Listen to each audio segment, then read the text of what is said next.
Só que a gente hoje tem 10 mil especializações, eu já fiz 2. A PAV foi uma que eu gostei de anestesia, porque ela aprofunda um pouco mais. Legal. Mas, no geral, uma elas são a faculdade revisão da 2.0. faculdade.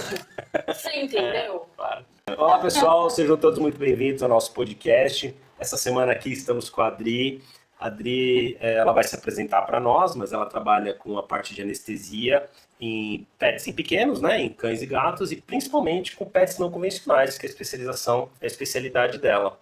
Então, muito prazer, seja muito bem-vinda. Aqui é um prazerzão estar com você aqui em casa, tomando café.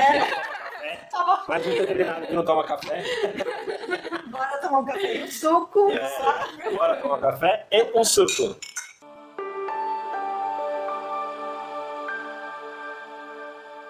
Seja muito bem-vinda. Obrigada, gente, pelo convite. Se apresente para nós. Primeiro, muito obrigada, estou realmente muito contente de participar. Né? Conheço o Flávio já faz um tempinho. Sou Adriana, veterinária, já formada há 11 anos. Sou especializada em pets não convencionais e silvestre e em anestesiologia de pequenos e não convencionais exóticos também. Isso aí. Isso aí, solteira, perfil do Tinder todo aberto. Quem quiser comentar aí, a gente passa o arroba. Manda direct. É isso aí, é muito legal trabalhar com parceiros e com amigos, viram amigos para a vida, né? Fica muito mais leve, muito mais gostoso. Adri, como que foi o seu início? Né? Você queria já fazer veterinária? Você é daqui de São Paulo mesmo? Nasceu aqui, natural daqui? Ou você nasceu em outro local? Conta para nós como foi esse início. Eu sou de São Paulo mesmo. Nunca pensei em fazer veterinária. Olha, outra. Nunca pensei em veterinária, então assim, foi algo que aconteceu, foi uma escolha mais racional, então aquela, né, escolha de, é o sonho da minha vida, não foi. Antes de ser veterinária, na verdade, eu fui bancária, trabalhei no setor de hotelaria, eu sou formada na parte de tecnologia. Caraca. Então você tem uma faculdade antes de... Antes da veterinária. Olha. E... Então como você caiu nesse mundo? Então, foi bem um acaso, vamos dizer assim. Eu trabalhei um tempo como bancária, trabalhei no setor de hotelaria, tudo, e eu sempre trabalhei com atendimento a cliente, a público. E eu sentia a necessidade de fazer algo diferente, no sentido de fazer algo que fizesse diferença na vida das pessoas, porque eu percebi que o que eu fazia era algo que outra pessoa podia fazer. Então, dentro das empresas, eu não era a Adriana, eu era um número, né? Então, eu queria fazer alguma coisa que fizesse a diferença na vida das pessoas. E aí eu fui buscar algo que casasse com esse objetivo. Exatas, né, como todo bom veterinário, foi excluído. E me sobrou 2 opções, que seria a medicina veterinária e a psicologia. E aí quem me conhece um pouco mais sabe muito bem que a psicologia realmente não ia ser muito sucesso para mim. Então eu fui para veterinária por uma decisão. Escolheu ter acesso a drogas por um pouco mais curta. E aí eu fui para veterinária, estudei antes, né? Busquei informação para saber como era o mercado, para saber o que eu ia aprender e se eu ia saber lidar com isso, né? E aí eu entrei, fui, não comecei tão tarde, mas também não tão cedo. Eu entrei na veterinária, eu tinha 24 anos quando entrei. Né, que normalmente é quando o pessoal já está saindo da primeira faculdade, né? Tá saindo já teve uma bagagem de trabalho anterior, né? Já tinha uma bagagem boa. E aí eu fui para veterinária. E aqui, 11 anos... Entendeu? Não me arrependi. Tem dificuldades? Tem. Confesso que pensar em desistir, eu acho que isso, todo veterinário que já tem um certo tempo pensou ou pensa, mas eu amo o que eu faço. Outro ponto que a E o gente que vê a fez cada você? podcast. Foi muito legal essa coisa da desistência, porque eu acho que todo mundo realmente já passou na cabeça de todo mundo em algum momento. Vou parar, não aguento mais. E o que fez você continuar? Eu amo o que eu faço, eu amo ter contato com os animais e eu me sinto muito contente, é muito gratificante cada vez que você cuida e você vê que você leva uma medicina de excelência e você vê o retorno, você vê o bem-estar, você vê saúde, né? Hoje eu acho que os animais, eles fazem parte de um cenário que é muito mais do que ser um pet. Pelo menos os meus são como meus filhos. O Flávio atende aos meus e, assim, são praticamente os meus filhos. E eles trazem isso, um retorno, um bem-estar pra gente, um acolhimento de uma forma muito, assim, como eu posso... Família, né? muito incondicional, né? Então, é uma companhia, é um apoio também emocional, muitas vezes. Então, são várias fases, mas, assim, eu amo realmente o que eu faço, eu gosto de ver isso, eu gosto de sentir que eu tô fazendo bem, que eu tô fazendo a diferença na vida de cada animal, né? Cada bichinho que a gente tá ali De cuidando. cada família, né? Cada família. Você mexe com família. O veterinário não cuida de bicho, cuida de família. Exato. Você cuida do núcleo todo, né? E aí, como que foi essa fase da faculdade, da formatura? A faculdade eu estudei muito. Eu nunca fui assim, nossa, uma aluna excepcional, né, no colégio, mas na faculdade realmente eu me dediquei muito.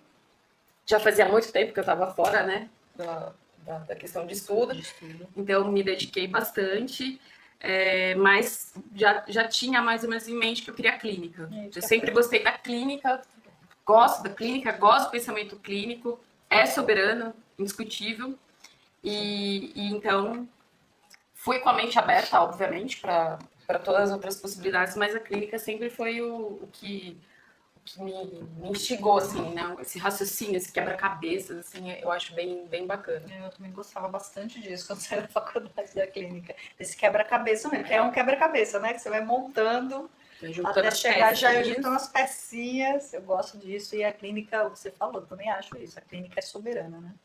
Não tem como, tem que saber o básico antes de você ser um especialista. Exatamente. Eu falo que um bom clínico se torna um excelente especialista, especializado, né? Exatamente. Um clínico alguém que não tem essa base vai se tornar um especialista especializado em completo, né? Porque você tem que ver o paciente como um todo, né? Senão a gente vai começar, óbvio, é muito bom ter essas divisões, assim como na veterinária, na medicina humana, mas a gente tem que olhar o paciente como um todo.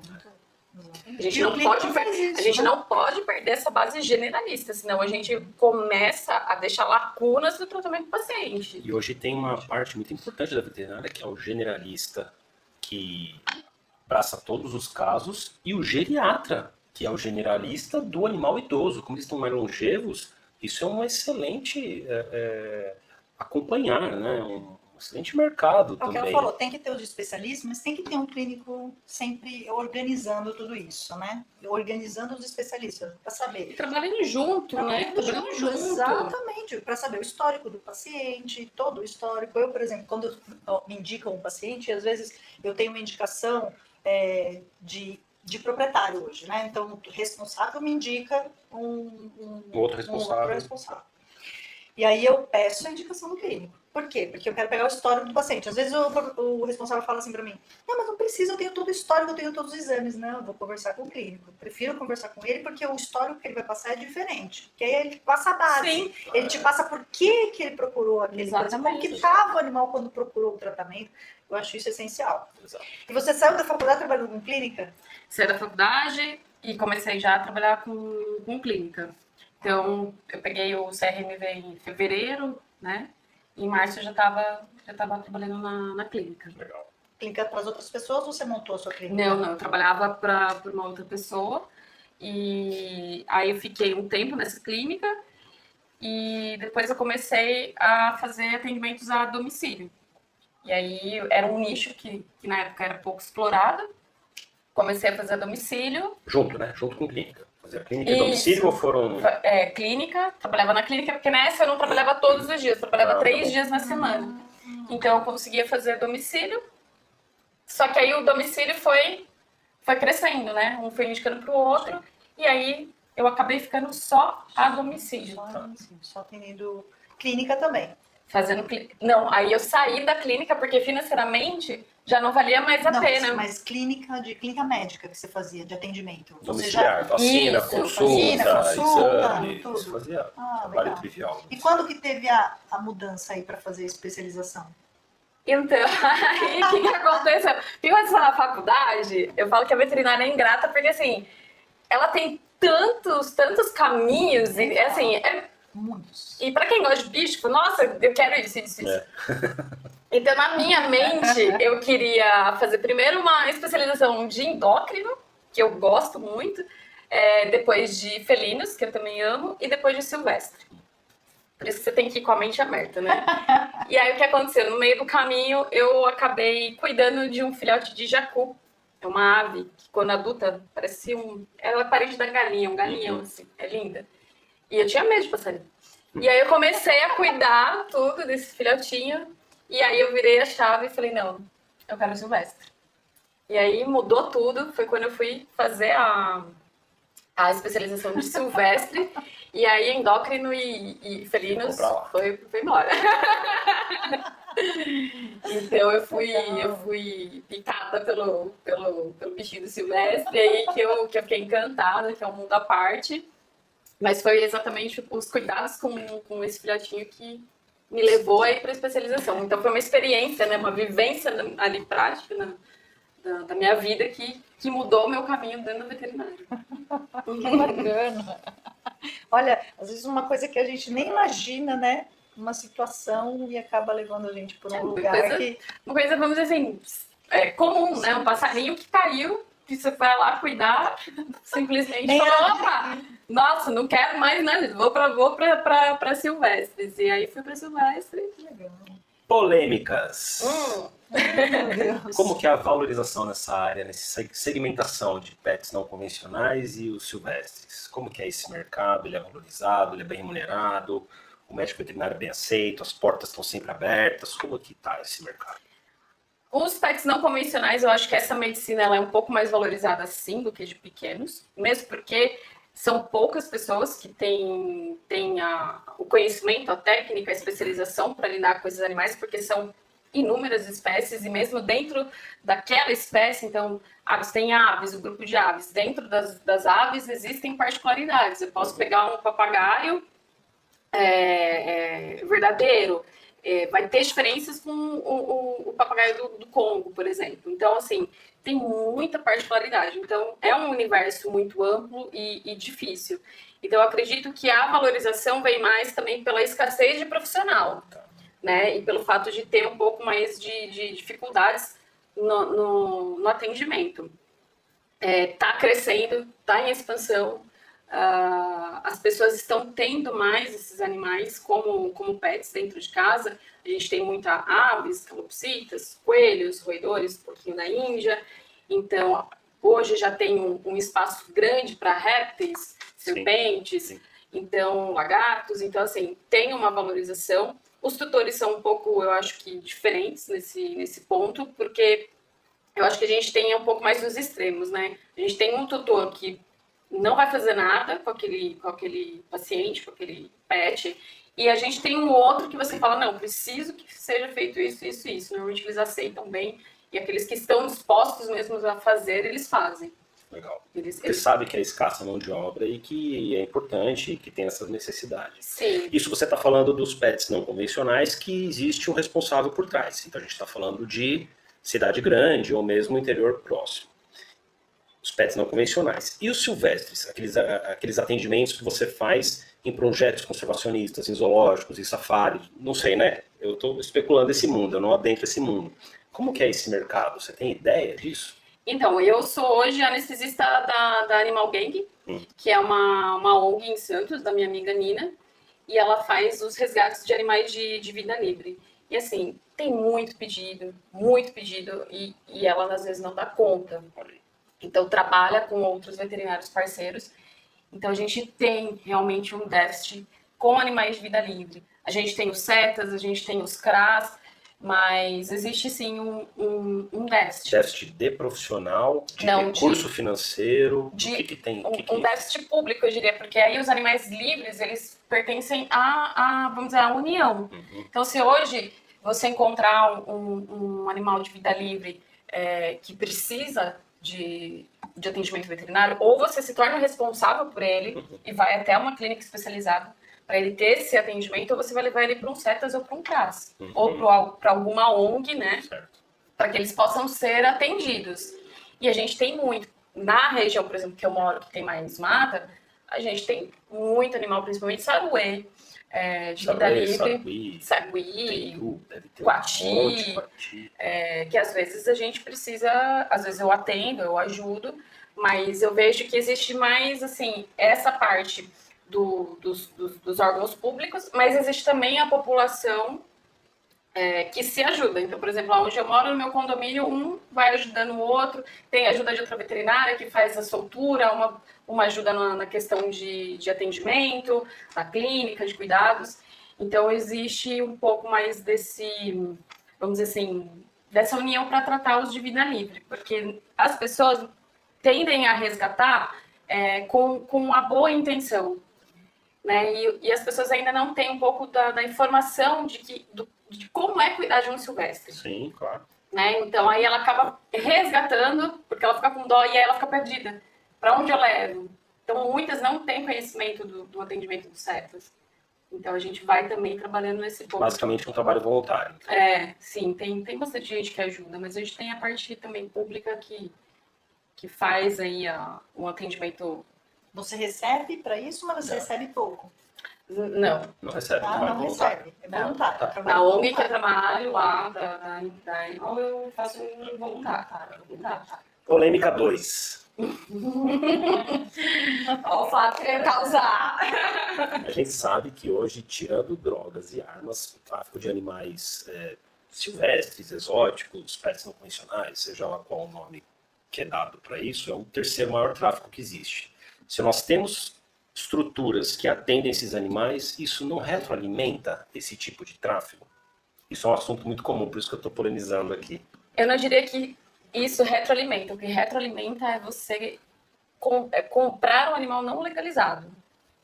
Porém, você adquirir um animal legalizado também é um custo muito alto. Sim.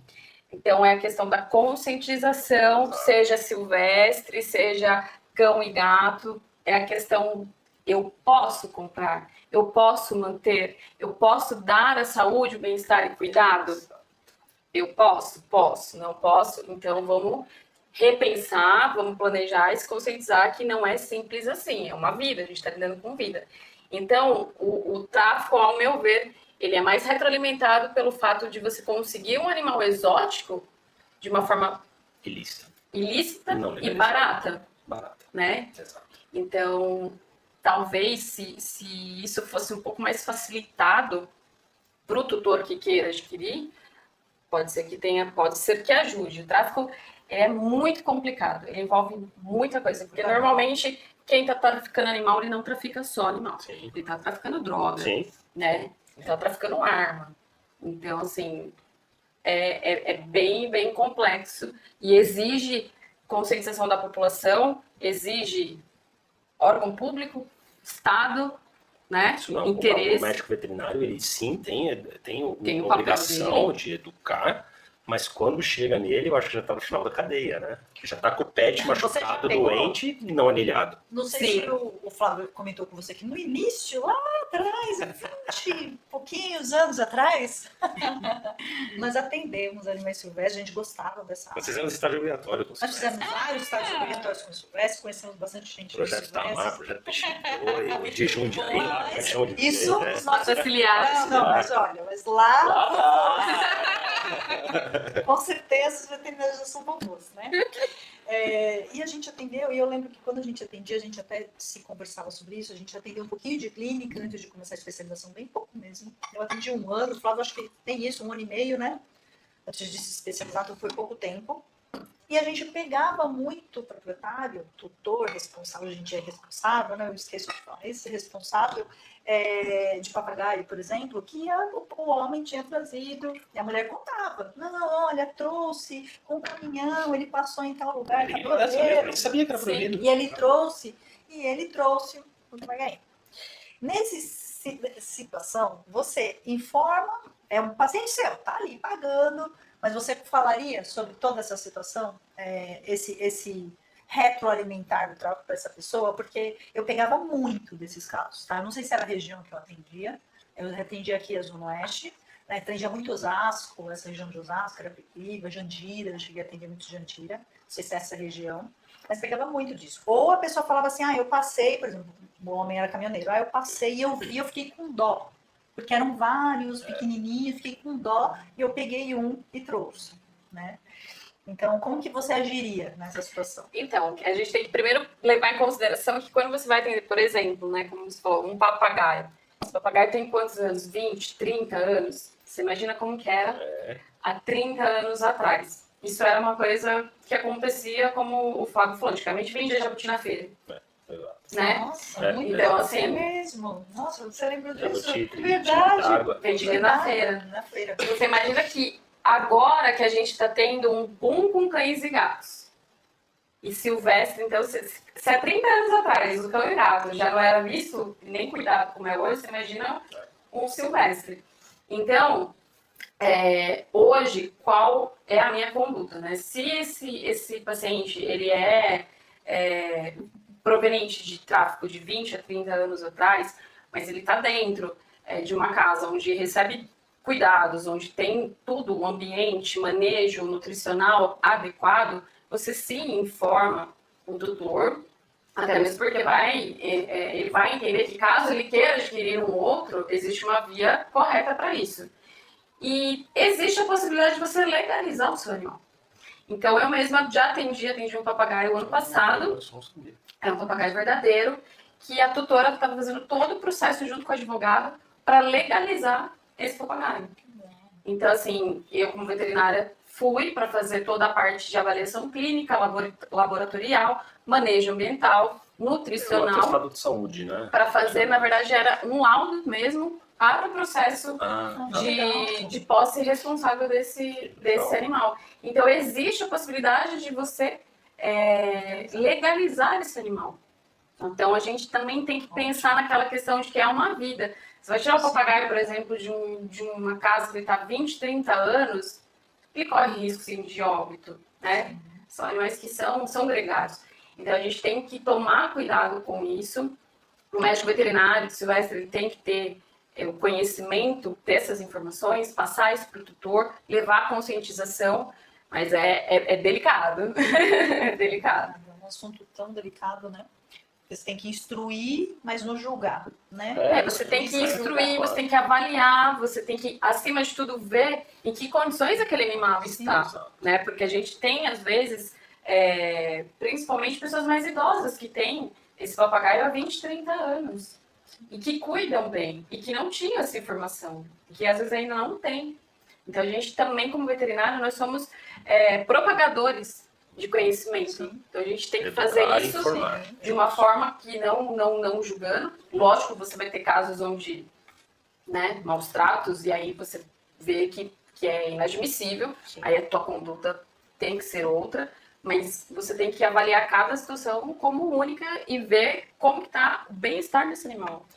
E como eu falei, né, informar e oferecer a possibilidade de legalizar, abrir um processo para fazer esse animal ser um animal legalizado. Bacana.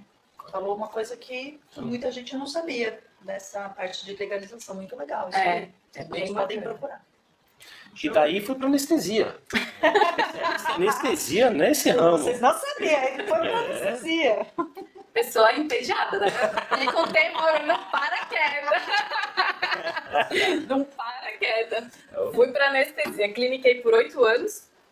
Foi bastante tempo de clínica. Estou na anestésio há 3 anos. E... de novo, né? Eu amo o que eu faço. Mas eu sou um pouco, assim... eu gosto de desafios, né? Vamos dizer assim. E a anestésio sempre me chamou muito atenção na faculdade mesmo.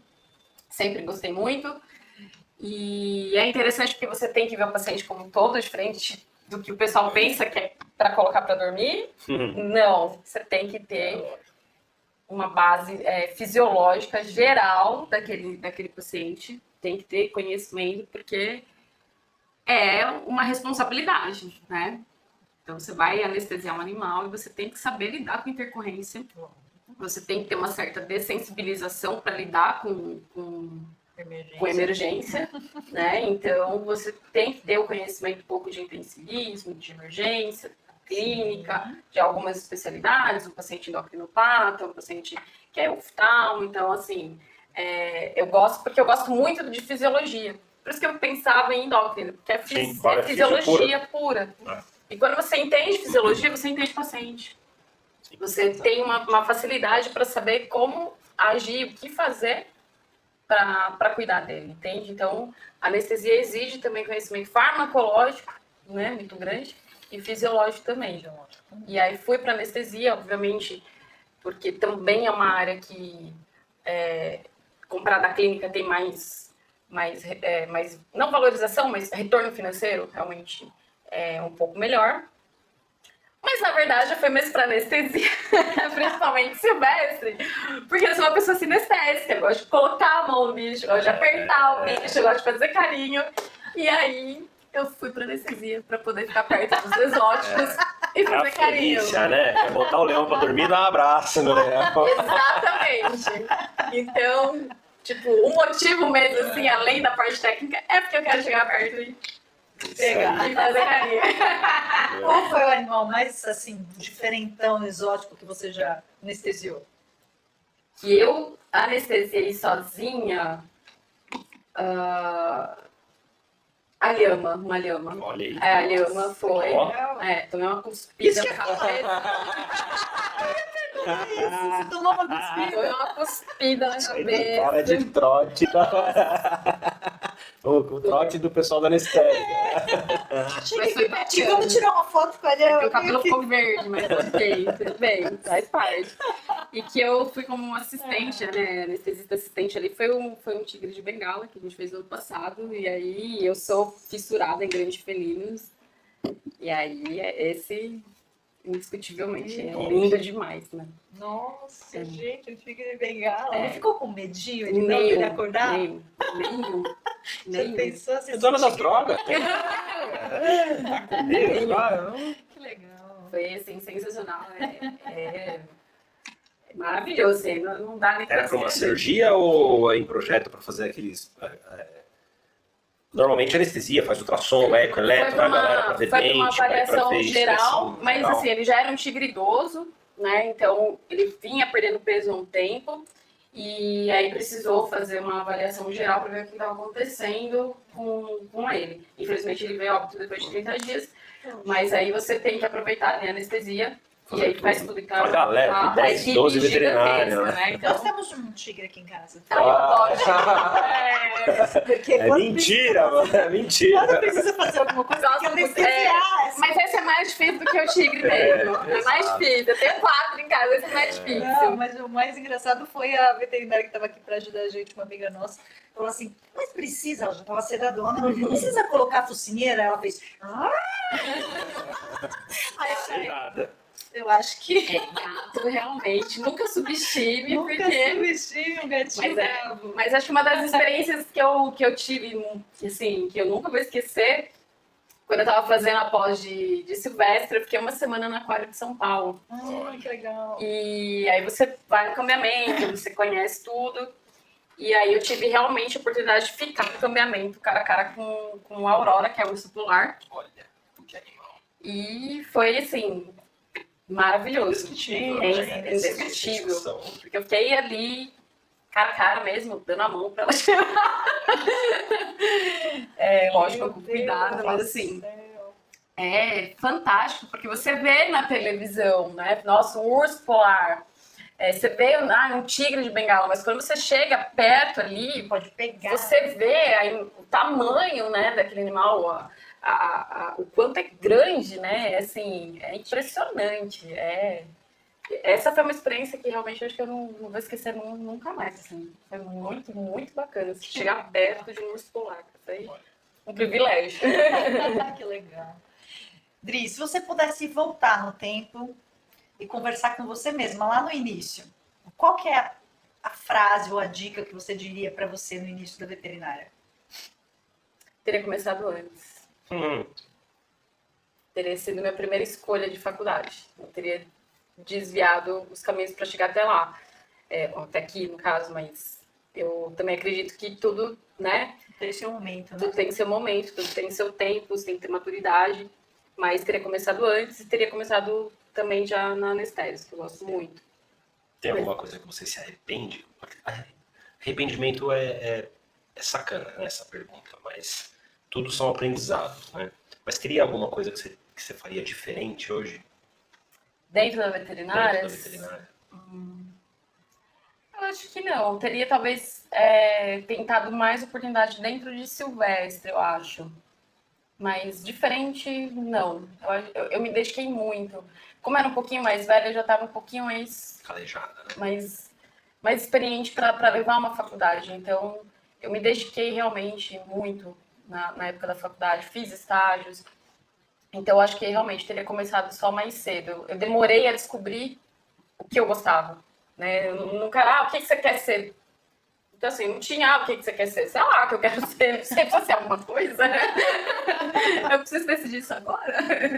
Então, eu demorei um pouquinho para encontrar o que eu gostava. Então, acho que eu teria começado mais cedo. Quem que é a Adri? Sem falar com o que você faz. Sem falar da médica veterinária. Quem é? Pergunta difícil, né? Diga quem é você, sem dizer o seu nome, sem dizer o que faz, sem dizer que é mãe de alguém. É difícil. Olha... Cara, eu não sei como responder isso, mas eu acho que eu sou meio um paradoxo, assim. Eu tenho uma linha que divide a Adriana de 4 anos atrás, o Fábio sabe muito bem por quê, e a Adriana de agora. Então, acho que eu tô no momento que eu tô entendendo quem eu sou e tô descobrindo coisas que eu ainda não sabia, né? Principalmente saber que eu consigo dar conta de tanta coisa ao mesmo tempo. Não sabia que eu tinha essa força. E eu sou uma pessoa, assim, eu sou tranquila, mas tenho uma personalidade muito forte. Quem me conhece bem sabe. Sou brava. Gosto das coisas certas, gosto de trabalhar da forma correta. E, ao mesmo tempo, sou bem tranquila, sou low profile. Gosto de ficar em casa, gosto de ficar com meus bichos. Sou uma pessoa que gosto de estar aprendendo, eu gosto de descobrir, de saber de tudo quanto é assunto. E, sei lá, eu sou meio doida, eu gosto de fazer umas coisas meio malucas. Hobbies, você tem hobbies? Eu gosto muito de maratonar série, eu gosto de filme, eu sou meia nerd com Vingadores, gosto muito. A gente rodou Vingadores aí com o Derek, assistindo 2, 3 vezes. É o pretexto que eu queria botar o filme, assistir. Eu adoro, Filho, você adoro. quer ver o Thor? Você quer ver a sequência? Vamos ver! Gosto muito, assim, gosto bastante. É uma coisa que eu, sabe, eu assisto e eu esqueço tudo. Mas uma boa veterinária, meu hobby normalmente é ficar perto de bicho. O que você vai dar? Água no zoológico. Água no zoológico, estar em contato com o bicho. Mas eu gosto bastante de ficar em casa, eu gosto. Sou bem tranquila, eu gosto de cuidar da Também é minha casa. sacanagem. É sacanagem, eu. Mas eu gosto de cuidar da minha casa, eu gosto de deixar ela bonitinha, em ordem. Gosto bastante disso, gosto de cuidar dos meus bichos e gosto de viajar. Tive que diminuir um pouco, mas viajar é algo que eu gosto bastante. Eu gosto de muita coisa, mas também não gosto de muito, tá? Tem boa parte de quem nos assiste é veterinário já formado ou veterinário que está se formando. Para esses dois, né? Você tem alguma dica para eles? Alguma sugestão? Alguma coisa que você, dentro da sua experiência, pudesse passar para eles? Mais do que já foi falado. Mas tem alguma dica para eles? Principalmente para quem está começando. Olha, eu acho que para quem está começando ou para quem está estudando, está dentro da faculdade, não existe caminho curto, não existe atalho, né? Você pode até pegar atalhos, mas é um castelo de cartas. Se você não tiver uma base sólida, ele vai cair. E quando a gente fala da base sólida, eu estou falando da clínica. Então, hoje eu vejo muita gente que está se formando, ou que já se formou e está tentando ir direto para a especialização, sem passar para a clínica. Então, por mais que você não goste, que não queira, ela é a base, né? Então, a gente precisa entender que especializações, atualmente, ela tem que ser vista de duas formas. Ela é um diferencial para quem? Para o seu atendimento e para a melhora do bem-estar do seu paciente? Ou dentro do cenário do mercado? Porque dentro do mercado a gente tem hoje muita especialização. Então, qual é o seu diferencial? O que você quer dentro da veterinária? Tem que estudar, se dedicar. A faculdade não vai ensinar tudo, então, assim, tem que ter a proatividade, fazer estágio, ir buscar livro, buscar informação no lugar correto. Mas não tente pelo um caminho curto, porque é um caminho que pode ser prejudicial no futuro. E a nossa carreira, ela é feita em passos lentos, vamos dizer assim, é uma curva de aprendizado grande. Então, ninguém é um bom veterinário com um ano. Por mais que você tenha feito muito estágio, tenha feito residência, com um ano de formado, você não é um bom veterinário. Né? A área de saúde, você se torna um profissional melhor com o tempo, com experiência. Né? E não tenha medo de errar, mas saiba aonde errou, para poder não errar de novo. Busca ajuda de quem tem mais conhecimento, se dedique, né? Tenta abrir a mente, porque a veterinária é muito grande. Então, conhecer outras áreas que você pode atuar. Né? A veterinária é gigantesca, então, assim, eu acho que o que eu falaria é, não tenta um caminho curto. A veterinária exige tempo. Ela exige tempo. E exige resiliência. O mercado não é fácil. Entendeu? Não é fácil. A veterinária é uma profissão apoiada em outras profissões. Então, muitas vezes, o estudante, então, é o pai, é a mãe que pagou a faculdade, ele está no começo de um volante de ultrassom, às vezes é o marido, é a esposa, é o irmão, é a mãe que ajuda a comprar o aparelho. Então, é uma profissão apoiada em outras profissões. Né? Então, para você conseguir, às vezes, uma independência e estar ali só como veterinário, isso vai levar um tempo. E uma coisa que eu sempre converso com o Flávio é tente diversificar o que você faz no sentido da sua renda. Não aposte só o seu dinheiro dentro da veterinária. Use esse dinheiro e vai ver como que é o mercado financeiro. Eu ia botar só duas polêmicas, né? Essa vai ser a terceira. Tem os que amam e os que odeiam isso, né? Que fala que tem que ter um plano B. Fala, se você tem um plano B, é porque você não tá com fé no ar, não vai dar certo.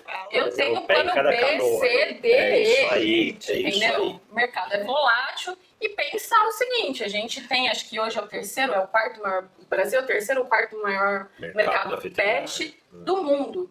Mercado pet. Não da veterinária. Então, peraí, o que está acontecendo?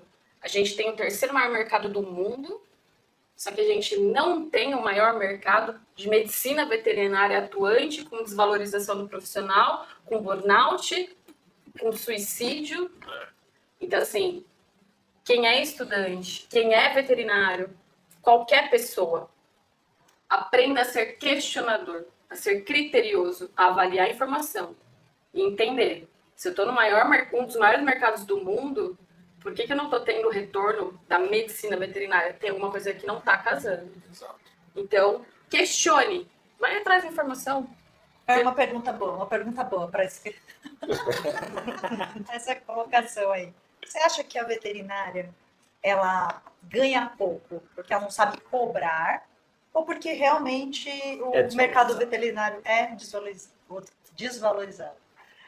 É desvalorizado. O mercado veterinário ele é desvalorizado. O profissional veterinário, ele não atinge o público com a mesma imagem que o médico humano. Não atinge. Precisa mudar muita coisa. E precisa mudar não só questão de valor, a postura do veterinário, o reconhecimento do tutor, tem N facetas para isso acontecer, mas ele é desvalorizado. Mas você não acha que isso acontece por conta da postura dos veterinários? Acontece pela postura, mas acontece porque o nosso paciente a gente lida com um paciente que a gente fala que tem status moral, não sei se vocês já ouviram falar disso. Então, o status moral de um cachorro, ele é maior que o status moral de um roedor. Ok. Entendeu? Então, a valorização para a saúde de um cão vai ser maior do que de um cobaio. Então, o status moral da espécie humana sempre vai ser maior que o status moral de um cão ou um gato. E isso está intrínseco no ser humano, mas está mudando agora. A gente está tendo essa mudança onde as pessoas estão vendo agora, às vezes, que outros seres sem ser espécie humana merecem muito mais valor do que algumas pessoas por aí. Então, a gente ainda tem essa questão. A gente tem um status moral diferente, porque são espécies que são vistas e valorizadas de forma diferente. Excelente colocação. Entendeu? O animal, ele ainda é visto, não por todos, obviamente, mas você perder o seu cão hoje é uma perda, ok, mas às vezes ali um tempo você adota outro. Então, não queira, na minha concepção, ele não é substituível. Entendi. Uma mentalidade coletiva, isso aí. Mas as pessoas, às vezes, tendem a preencher aquele vazio adotando um outro bichinho. Mas se você perde um pai, uma mãe, um irmão, uma mãe, ela não é substituível, entendeu? Então, eu acredito sim, a veterinária está crescendo. Ela vai melhorar, mas depende muito da gente entender o que é o nosso mercado. Quem é o nosso tutor? Quem é o nosso cliente? E saber que a gente tem que se pôr como um médico, mas entender que alguns pontos, a medicina veterinária, ela não vai se equiparar sempre com a humana. Entendeu? Não que ela seja. Não que uma seja melhor que a outra, porque eu acho que isso é uma discussão que não cabe encontrar quem é melhor, não. Né? É união, é juntar informações do que a gente vê na humana, levar, se possível, para a veterinária, fazer mais estudos com os nossos pacientes, porque são diferentes as respostas. E, então, eu acho que assim, é entender, compreender isso e não ficar numa briga, não, porque a gente não é visto como médico humano. A gente não tem que ser visto como médico humano.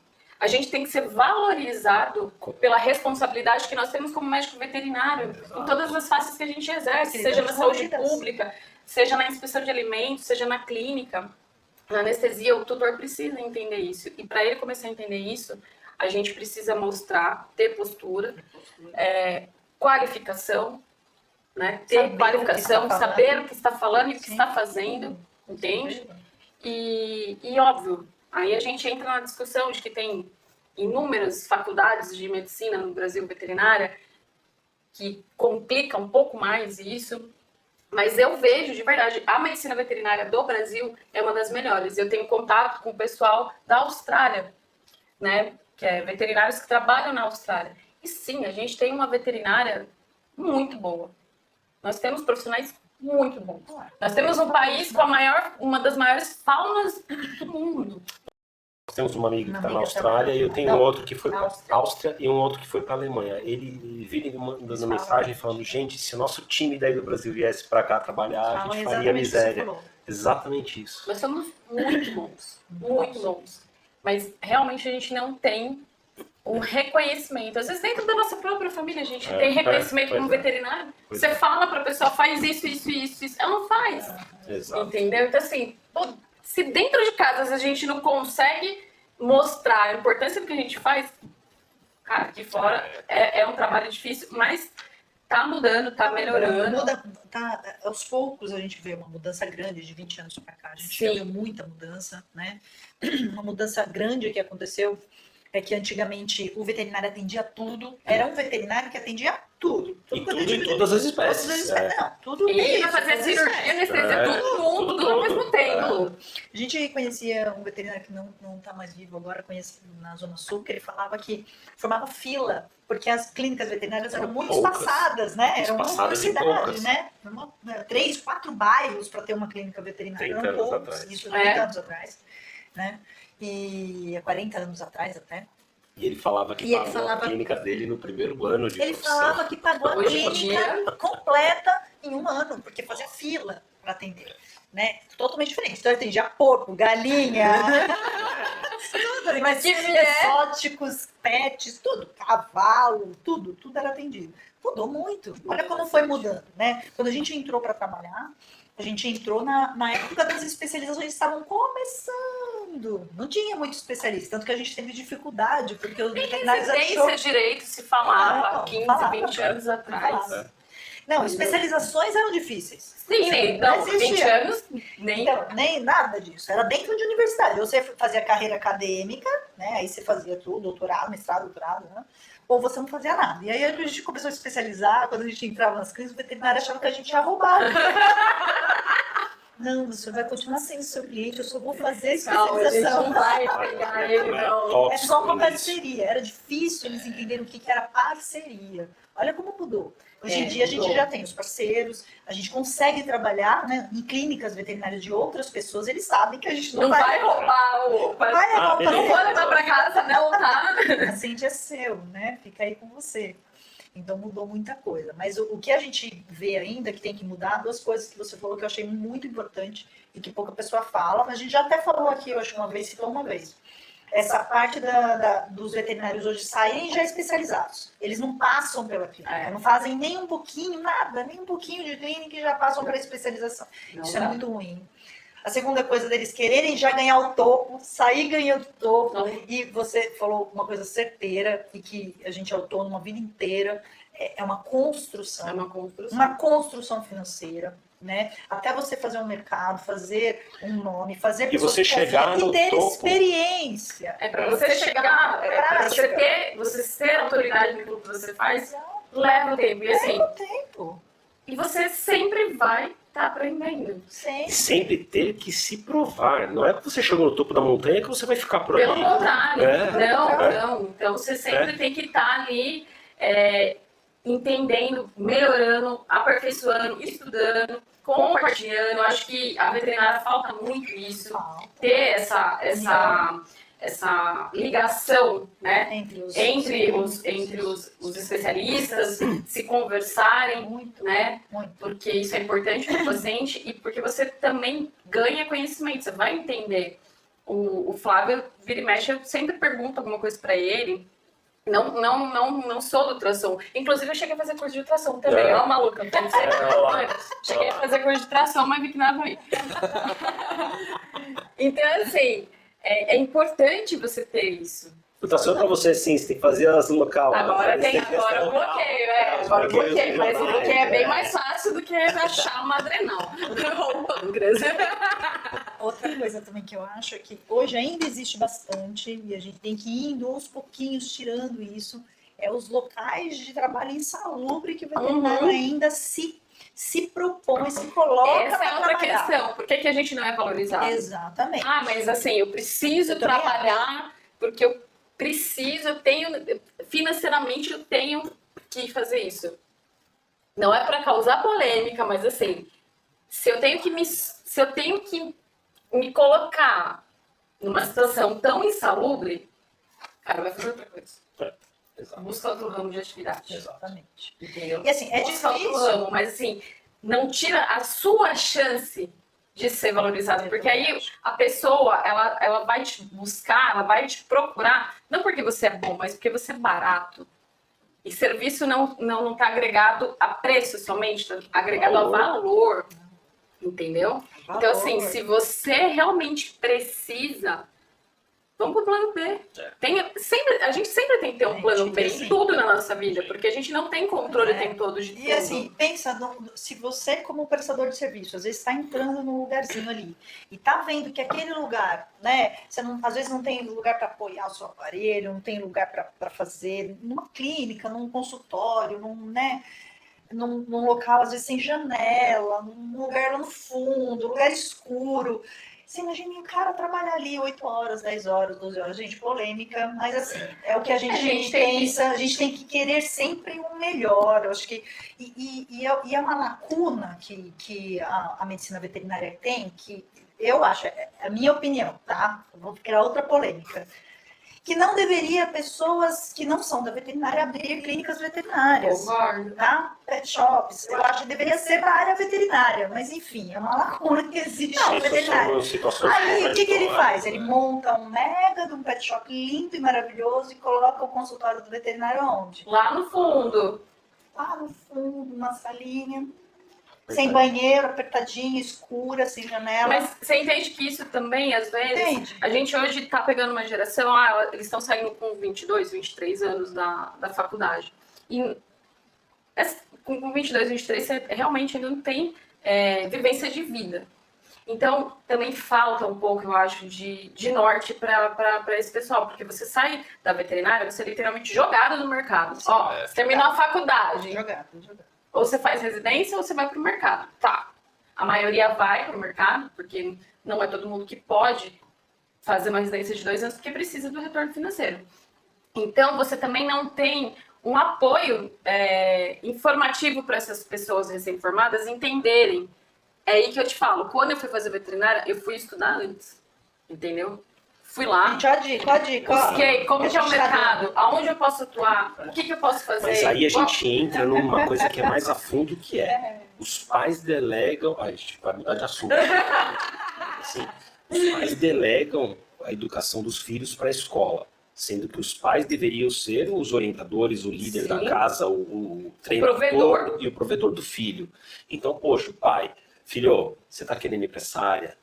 Vai com 16 anos, vai dar banho no cachorro, vai ser o estagiário do veterinário, vai fazer um projeto, vai ser um dog walker, vai se envolver com aquilo. Cara, não gostei. Então não era veterinário, era para fisioterapia. Vai lá numa clínica de fisioterapia, fica enfurnado lá uns dias. Né? Cara, quando ele chegar na época de selecionar, na época do vestibular, ele vai fazer um corte lindo do que ele gosta e não gosta. Isso é verdade. Agora o cara... chega com 23 anos, ele tem um Nike de 3 pau no pé, ele tem um iPhone de 17 no bolso, o pai deu um carrinho bacana, zero para ele cai no mercado veterinário, que o início de carreira, 3 pau é a média de salário de um veterinário clínico. A conta não bate, Não o cara vai se frustrar e ele não sabe administrar, ele vai cair por água. Cadê a Vera?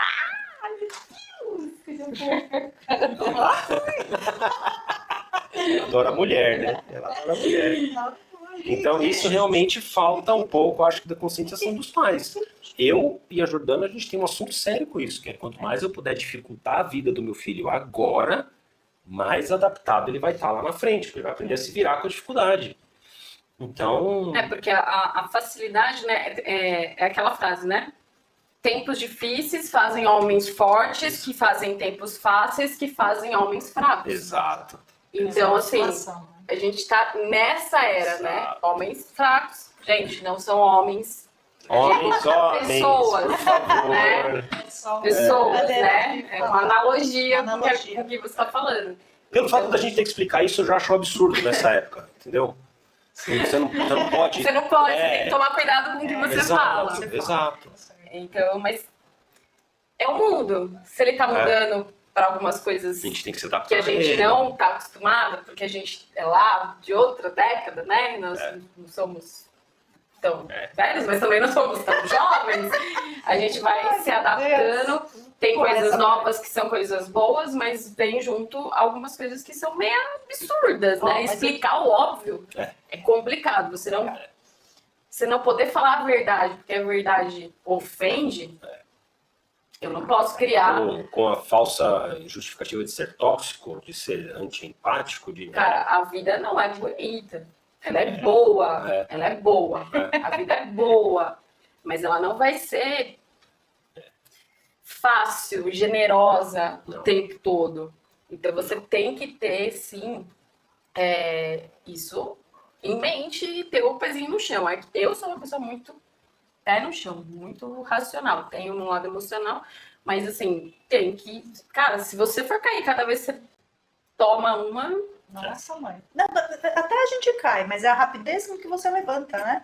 Você tem que ter resiliência. É o rock. Entendeu? A resiliência é diferente. Você tem que Porque ser não é errado resiliente. cair. Não é errado que não. se frustrar, ficar triste, chorar. Mas em quanto tempo você retorna? Então, aprende. Não vai cair de novo pela mesma situação. Você aprendeu, aí já... tirou o melhor daquela situação e bora pra frente. A vida é movimento. A vida é movimento. Exato. Você tem que ir movimentando, porque senão você fica parado. É por isso que ela falou da resiliência. Exatamente isso. Resiliência. É um antifrágil. Isso mesmo. Exatamente. Isso mesmo. Gente, sabe qual que é o maior aprendizado que a gente coletou desse bate-papo? Vocês acham, ó, vou fazer uma pergunta. Vocês me chamaram só para causar Vou fazer polêmica. uma pergunta. Vocês acham que o maior aprendizado, que você vai num congresso, naquele congresso maravilhoso, máximo, vocês acham que é assistir a aula daquele palestrante que você ficou assim animadíssimo, ou almoçar com ele?